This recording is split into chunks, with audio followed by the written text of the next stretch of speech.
Mudavadi measured himself. Wetangula measured himself. Kalonzo was there measuring himself. Gideon Moi was there measuring themselves. And they knew they can't match William Ruto and Raila Odinga. So what they do, they decided to form coalitions. Luckily for Mudavadi and Wetangula formed a coalition with the winning team. They are today in government. Mudavadi is third in the executive. Wetangula is the leader of the legislature. Look at how much is going to their region. That's what we are asking Kalonzo, our brother, our father. Just weigh yourself, measure yourself. You can't compete Raila, you can't compete Ruto. You have to join one of the teams. You've been on Raila's team, you've lost now for 4 times. Stop it at that. Let's join Ruto, or you go it alone, where you lose. But our people, I'm urging the Kamba community, if Kalonzo decides to go it alone, let him perish alone and the community continue. Because Kalonzo has no kid going to standard 1, Kalonzo has no kid in the secondary school, Kalonzo has no kid in the university. All his kids are grown-ups, are members of parliament. What I would urge the Kamba community is, if we follow Kalonzo alone, we may vote as a block, but he will lose. So we will end up with the position where we have been for the last 20 years.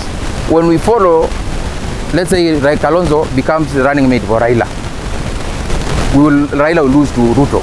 We will also end up in the opposition where we have been for the last 10 years.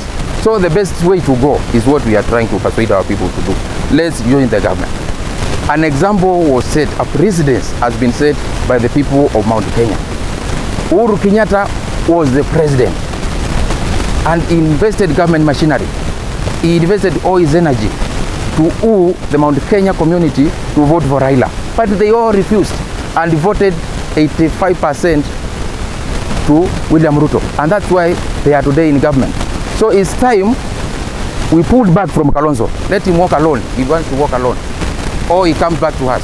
It's time the Kamba community pulled out of Kalonzo, joins William Ruto, work with Ruto. We have able leaders who Ruto is listening.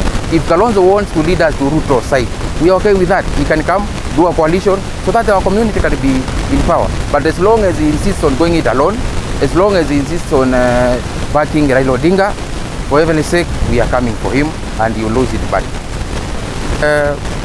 Kalonzo candidature is not viable, because if Kalonzo goes alone, he can't campaign in the whole country for more than a week. The guy will run broke in a week's time, and that's factual. Number 2, Raila has invested all his life, all his wealth in politics.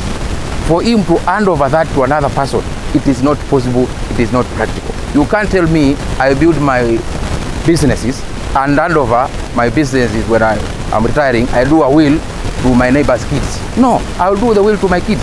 So there's no way Odinga Raila can build an empire, a political empire, and hand it over to Kalonzo. Nobody should wait for that. Kalonzo has to go it alone, which he can't. Raila will not back him up because Raila has invested so heavily. He still believes he has energy, which he does. So Raila will be a presidential candidate come 2027. Let's Kalonzo not be fooled by this.